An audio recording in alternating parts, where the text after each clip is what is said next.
Mapagpalang araw mga kataba. Yan, gagawa tayo ng ating simpleng kakanin. Gagamit tayo ng ating malagkit na bigas. 2 cups yan, kalahating kilo. Tapos dito meron tayong unang piga ng gata. At meron din naman tayong 1/4 na wash sugar. Yan ang mga pangunahing ingredients natin. Ayan. Isasaing muna natin ang ating malagkit.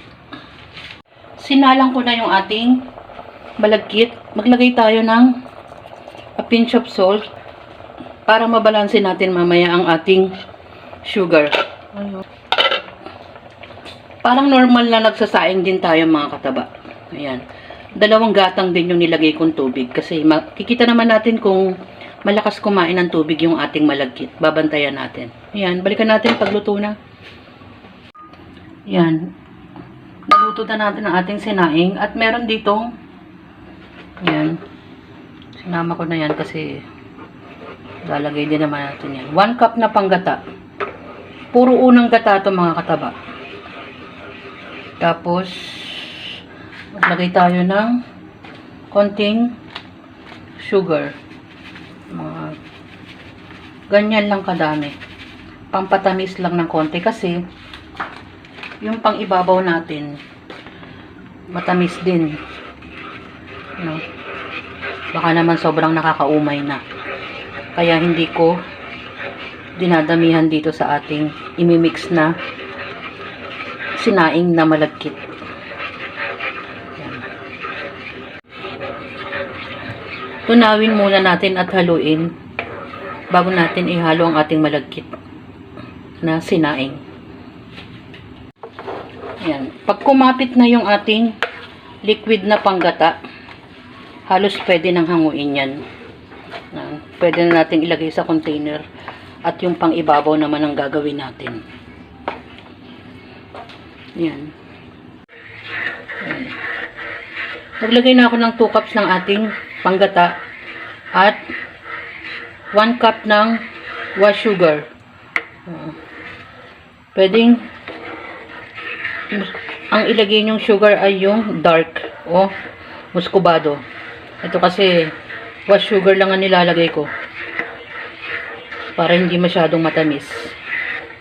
Halu-haluin natin hanggang sa lumapot siya at makuha natin yung consistency.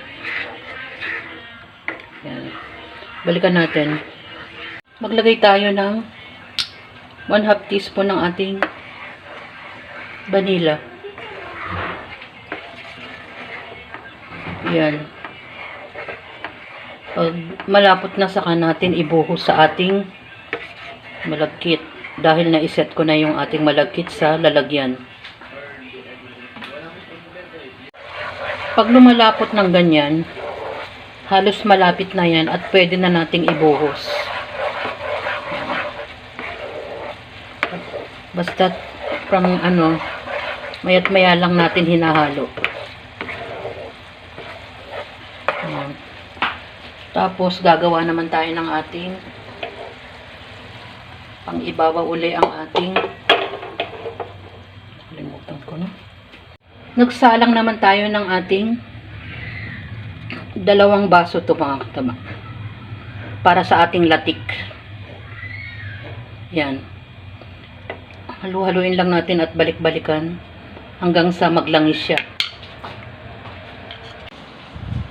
Gumawa naman tayo ng panibagong kakanin mga kataba. Ang ginamit ko dyan ay malagkit na bigas. Dyan sa ating kakanin, 2 klase naman ng toppings ang inilagay ko. Ang ating cheese at ang ating may latik. Gumamit tayo dyan ng ating latik. At hindi ganun katamis yan mga kataba dahil wash sugar lang ang ating ginamit. Yan ang ating kakanin. Enjoy, kumain, at maging masaya. Matamis na naman ang buhay mga kataba dahil sa ating masarap na kakanin. Salamat sa panonood!